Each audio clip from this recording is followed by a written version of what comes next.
8 peralatan masak yang ternyata tidak pernah dipakai, bikin sempit dan kotor. Sebelum lanjut lagi, jangan lupa untuk klik tombol subscribe, share, dan like ya. Dan kalau Bunda punya usul atau ide tema video berikutnya, langsung aja komen di bawah ya. Makasih.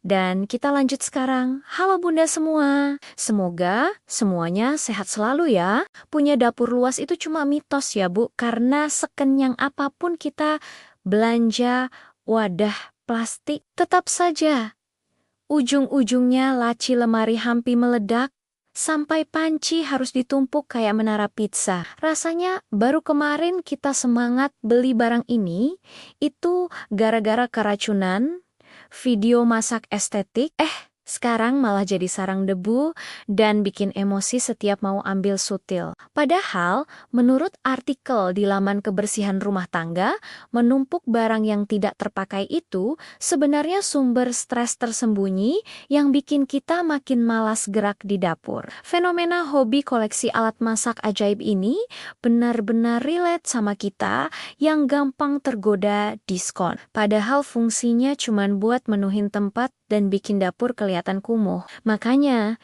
mending kita bongkar sekarang dan berani buang atau kasih ke orang lain daripada dapur kita berubah jadi museum barang rongsokan yang bikin pusing 7 keliling. Pertama yang harus segera disingkirkan itu adalah pemotong sayur serbaguna yang pisaunya ada 10 macam.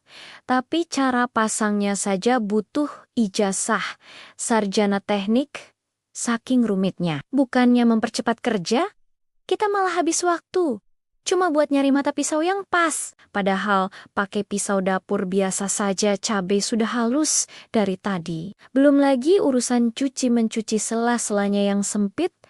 Rasanya tenaga kita habis cuma buat sikat alat itu sampai encok punggung kumat. Mending pakai pisau satu yang tajam daripada simpan alat bongkar. Pasang yang ujung-ujungnya cuma jadi pajangan karatan di pojok lemari. Urutan kedua yang bikin penuh adalah cetakan kue berbagai bentuk lucu yang kita beli waktu semangat mau jadi koki handal pas awal pandemi dulu. Jujur saja, cetakan bentuk beruang atau bunga matahari itu cuma dipakai sekali seumur hidup. Setelah itu dia mendekam manis di rak paling bawah sampai kita lupa warnanya apa. Bayangkan berapa banyak ruang yang bisa kita pakai buat simpan bahan pokok. Kalau cetakan besi yang beratnya minta ampun itu tidak ada di sana. Kalau memang mau bikin kue, pakai loyang kotak atau bulat yang standar saja sudah cukup karena rasa kuenya tetap sama. Tidak akan berubah jadi rasa bintang 5 cuma karena bentuknya lucu. Lanjut ke barang ketiga yaitu mesin pembuat roti atau bread maker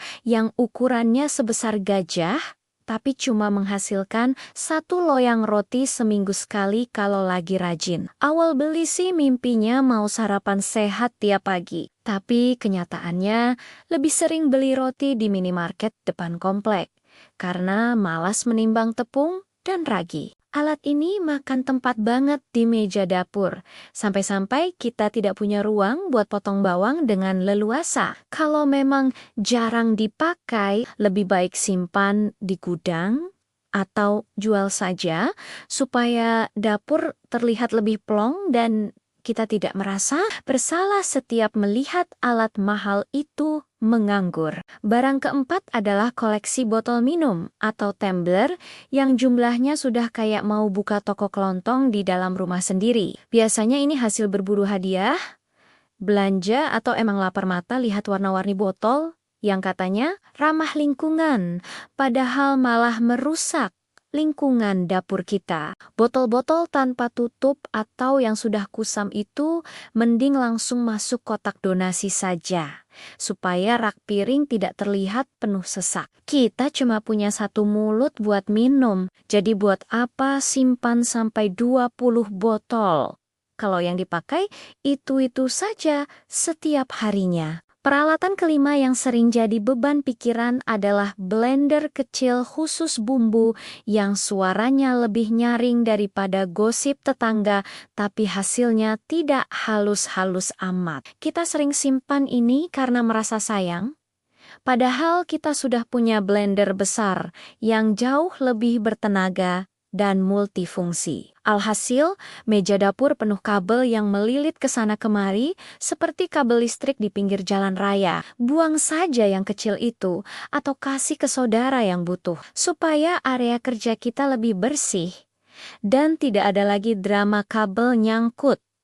Saat lagi buru-buru masak, keenam adalah penggiling kopi manual yang kita beli waktu lagi fase ingin gaya hidup ala kafe, padahal setiap pagi tetap saja seduh kopi sasetan karena praktis. Menggiling kopi pakai tangan itu butuh kesabaran ekstra tinggi dan waktu luang yang banyak. Hal yang sangat mewah bagi ibu-ibu yang harus urus anak sekolah. Alat itu cuma berakhir jadi magnet debu di rak terbuka dan bikin pemandangan dapur jadi tidak estetik sama sekali. Kalau memang tidak niat jadi barista dadakan, singkirkan saja barang itu supaya hati lebih tenang dan rak dapur lebih rapi. Urutan ketujuh adalah panci teflon yang sudah mengelupas lapisan hitamnya, sampai-sampai kita bingung, ini mau goreng telur atau mau ikut makan zat kimia. Kita seringkali sayang mau buang.